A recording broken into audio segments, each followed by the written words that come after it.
So what is bad debt, last part. Bad debt की बात की जाए, अगर आप किसी भी ट्रेडर को उसके पैसे वापस नहीं कर सकते टाइम पे, तो आपका जो डेट होता है उसे बैड करार दिया जाता है, that is called a bad debt. अब बैड डेट की जब बात करते हैं तो उसकी प्रोविजंस होती हैं, कुछ इसकी स्पेसिफिकेशंस होती हैं। सबसे सिंपल जो इसकी एंट्री होती है, अगर बैड डेट अमाउंट गिवन है तो बैलेंस शीट में क्या एंट्री आएगी, डिवेंचर्स में जो डेटर्स में से बैड डेट माइनस की है, जितनी अमाउंट आ गई वो बैलेंस शीट में आ जाएगी। अगर उसके बाद है फर्दर बैड डेट, अगर फर्दर बैड डेट है और वो ट्रायल बैलेंस में दी और वो एज एडजस्टमेंट दिए हुए हैं, तो दो तरह उसकी रिकॉर्डिंग होगी।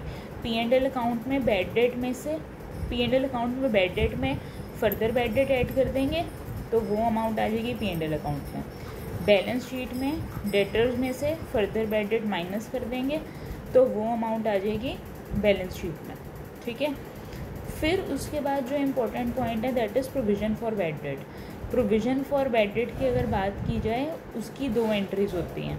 मतलब प्रोविज़न फॉर बैड डेट क्या होता है, सबसे पहले हमने बैलेंस शीट में देखा डेटर्स में से फर्दर बैड डेट माइनस हुए 2000 के, तो एक अमाउंट आ गई, उसमें से प्रोविज़न माइनस हुई उस अमाउंट के ऊपर जो हमने माइनस करके रखी है, तो हमारे पास क्या आ जाएगी, जो हमारे पास डेटर्स की अमाउंट है जो बैलेंस शीट में एंटर करनी है।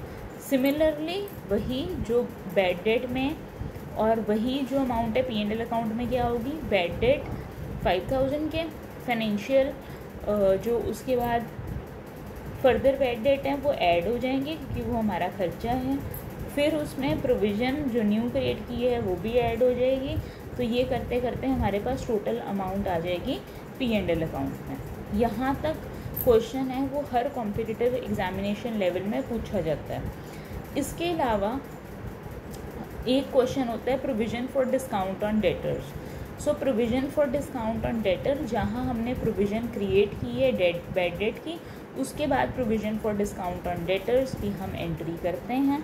और बैलेंस शीट में provision for discount on debtors जो हैं वो 5% से क्या होंगे या 2% से क्या होंगे, माइनस हो जाएंगे।